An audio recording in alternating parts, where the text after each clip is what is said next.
I feel like it's just my duty. I mean, it's really service. I mean, I think we all contribute in our own way to our modern American experiment. So my teaching journey really started as an undergrad at UCLA. I just ran into a lot of, I guess, culture shock in my classes. My orientation, I think, the only black male in the whole orientation, and it was just really different than my community that I grew up in.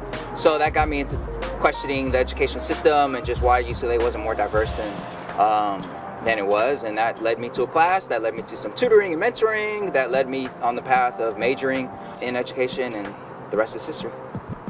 So I teach U.S. history, I teach American government, I teach economics, and I also teach a hip-hop studies course called Urban Culture in Society. It's a critical history class. We look at issues of race and gender and class through the 70s, 80s, and 90s, and hip-hop is sort of our guide, and hip-hop lyrics are our primary source document to examine those issues.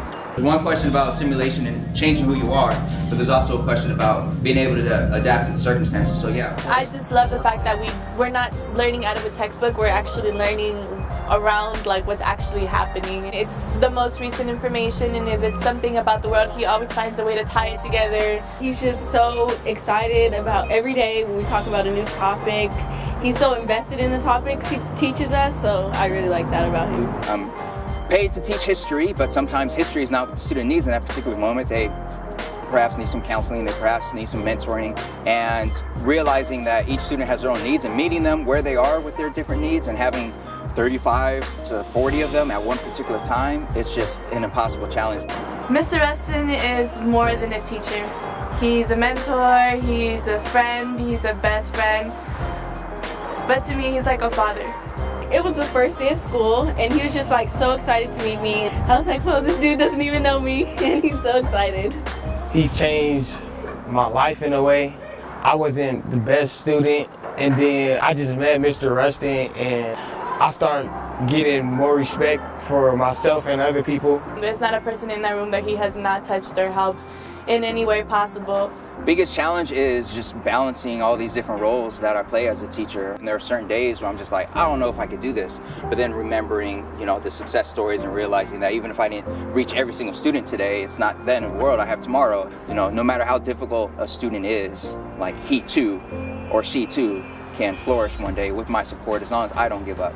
We could go in there and actually take out whatever we needed to take out and feel comfortable. And I think he's invested in our success. He wants us to be successful and get where we're planning to go with as little bumps in the road as possible. So a lot of my students are from marginalized backgrounds. They've overcome so much to get this far. And in this modern economy, really, you need to have an education in order to find a way to thrive and to survive, really. I didn't want to apply to college because of money, and I didn't really think it was for me. But he helped me, and we've had a lot of talks and discussions. And I feel like that's what helped me kind of grow up, because not only did he listen to us, he also talked to us about motivation. He treats us like we grown men, and he teaches us how to be a man. I want to be a teacher because he has inspired me a lot to want to help other kids as he's helped me, and be able to teach them and, be a part of their lives, because I would want to impact someone else's life the way he has mine. I got accepted to San Francisco State, and he was excited. He's like, oh my gosh, you're going? And I was like, I don't think I'm going, because you have to pay for the housing. And I was like, I don't have the money for that, so I don't think I'm gonna go. And he was like, what? He's like, no, there's no way you're not going to that. I'm paying for it. And I was like, no, I didn't want to have to burden. He's like, it's not a burden. You're going to college. And sure enough, he helped me, and now I'm on my way to college.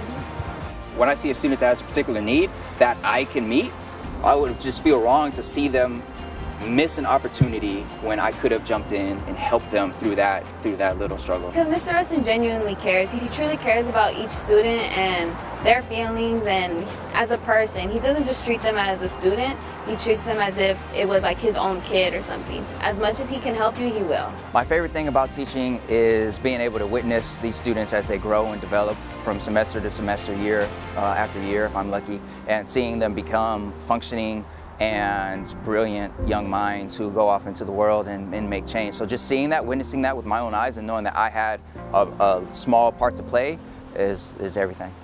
Mr. Rustin, you've been the most influential teacher of my junior year, of my whole high school year, actually. And you've inspired me to go after my dreams and work hard and never give up. I don't think I would have been able to make it without you. And just thank you for everything, for helping me with stuff my parents can't help me with in regards to school, and just for being there for me to talk to.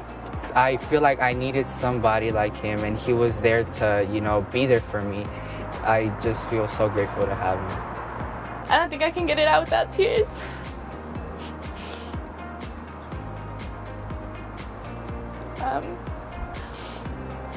Thank you so much for everything that you've done for me. And I will forever be blessed and grateful for everything that you've done. And I hope God blesses you in every manner there is. I want to thank you, Dr. Rustin, for making me a better person and just helping me and looking out for me. And it's nothing much I can ask for besides his love and respect that he shows me. I hope that they remember that Rustin just really believed in them and had their back, and will continue to have their back even when they're graduated from high school off in the world, that, you know, I still believe in them and that I still will help them any way I can. You know, I hope they just remember that Rustin believed in me, and I'm gonna keep pushing.